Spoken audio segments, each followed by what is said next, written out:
Assalamualaikum warahmatullahi wabarakatuh. Perkenalkan, nama saya Kairisa Putri, NIM 180301144 dari Agronomi 1 2018. Di sini saya akan memaparkan mengenai pengolahan lahan rawa yang merupakan tugas praktikum dari Laboratorium Pengolahan Lahan dengan dosen pengampu yaitu Ibu Jamila SPMP di Program Studi Agroteknologi Fakultas Pertanian Universitas Sumatera Utara. Adapun jurnal yang saya ambil berjudul Evaluasi Penerapan Teknologi Intensifikasi Budidaya Padi di Lahan Rawa Pasang Surut yang ditulis oleh Herman Subagio yang merupakan jurnal pangan Vol 28 nomor 2 Agustus 2019 halaman 95-108.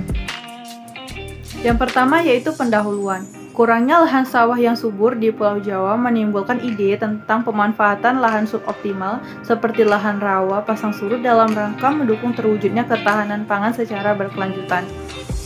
Karakteristik lahan pasang surut seperti pemasaman tanah yang tinggi, kandungan fosfor atau P yang masih rendah, dan adanya unsur meracun mengakibatkan sumbangan lahan pasang surut terhadap produksi padi nasional masih rendah. Maka dari itu diperlukan teknologi pengelolaan lahan yang tepat dan spesifik lokasi sehingga produktivitas lahan dapat ditingkatkan. Maka dari itu, lahan rawa pasang surut merupakan lahan suboptimal yang berpotensi besar ditingkatkan produktivitasnya dengan baik dengan mengatasi masalah teknis maupun agronomis serta sosial dengan menerapkan teknologi yang spesifik lokasi. Sehingga tujuan dari penelitian ini adalah untuk meningkatkan pendapatan petani padi lahan rawa pasang surut melalui intensifikasi teknologi budidaya. Selanjutnya yaitu metodologi penelitian. Kegiatan penelitian ini dilaksanakan di lahan pasang surut di Desa Sidomulyo, Kecamatan Tamban Catur, Kabupaten Kapuas, Kalimantan Tengah. Kegiatan ini merupakan penelitian lapang yang mengacu kepada model penelitian dengan melibatkan petani untuk proaktif atau penelitian dengan pendekatan penelitian partisipatif dan survei.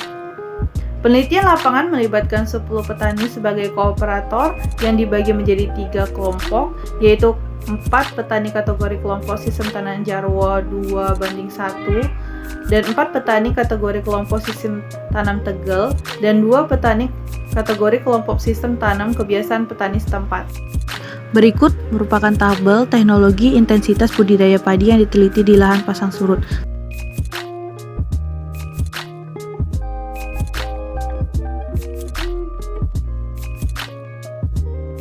Kemudian hasil dan pembahasan. Yang pertama yaitu karakterisasi dan kesesuaian lahan untuk padi di lahan pasang surut. Berdasarkan hasil survei dan data hasil laboratorium, disimpulkan bahwa lahan yang menjadi kawasan penelitian pada kegiatan ini merupakan lahan pasang surut dengan tipe luapan B ke C, di mana kondisi hidrologi lahan sangat dipengaruhi oleh luapan air pasang, tetapi tata airnya masih tidak tertata dengan baik. Sebagian besar pintu-pintu air rusak, tidak berfungsi dan bahkan hilang, sehingga air tidak dapat diatur secara baik. Berdasarkan penilaian kesesuaian lahan, dinyatakan bahwa lokasi penelitian ini tergolong ke dalam kelas S2 atau agak sesuai, yaitu sesuai bersyarat ringan, dan S3 sesuai marginal atau sesuai bersyarat berat untuk tanaman padi. Yang kedua yaitu kondisi sosial ekonomi petani di lahan pasang surut. Karakterisasi Desa Sidomulyo sebagai lokasi penelitian merupakan salah satu desa lahan pasang surut di Kecamatan Tamban Catur, Kabupaten Kapuas dengan agroekosistem luas wilayah sekitar 643,91 hektar yang 84,6%-nya atau 544,91 hektarnya adalah lahan sawah pasang surut. Kemudian pola tanam petani umumnya masih 1 kali setahun, di mana hanya beberapa blok atau ray saja dengan beberapa orang petani yang menanam padi 2 kali, yaitu padi lokal unggul. Petani tidak menerapkan pola tanam 2 kali tanam karena takut gagal, sehingga hanya sebagian kecil yang menanamnya 2 kali. Hasil selanjutnya yaitu tingkat produksi padi, di mana hasil panen tiap petakan petani pada musim tanam pertama dengan varietas Margasari terlihat ada peningkatan produktivitas. Produksi dari cara kebiasaan petani yang diubah menjadi sistem tanam Jarwo 2:1 menunjukkan peningkatan produksi sebesar 1,528 ton per hektar, sedangkan dengan sistem tanam Tegel mencapai peningkatan sebesar 1,113 ton per hektar. Selanjutnya yaitu ada analisis biaya dan pendapatan, di mana hasil analisis menunjukkan bahwa produksi yang dicapai dengan pola intensif menggunakan varietas margasari dengan cara tanam jajar legowo 2:1 lebih menguntungkan dibandingkan dengan sistem tegal dan cara kebiasaan petani. Besarnya keuntungan yang diperoleh dengan sistem legowo 2:1 adalah 19.249.602 per hektar, sedangkan dengan sistem tegal yaitu 12.727.725 per hektar dan pola petani yaitu 11.922.550 per hektar.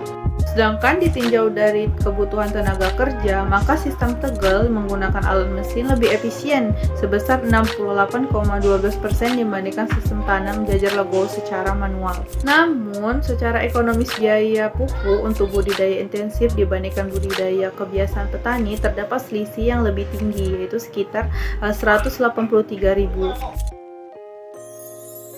Berikut merupakan gambar keragaan tanaman padi di hamparan beberapa petani yang kooperator dan non-kooperator.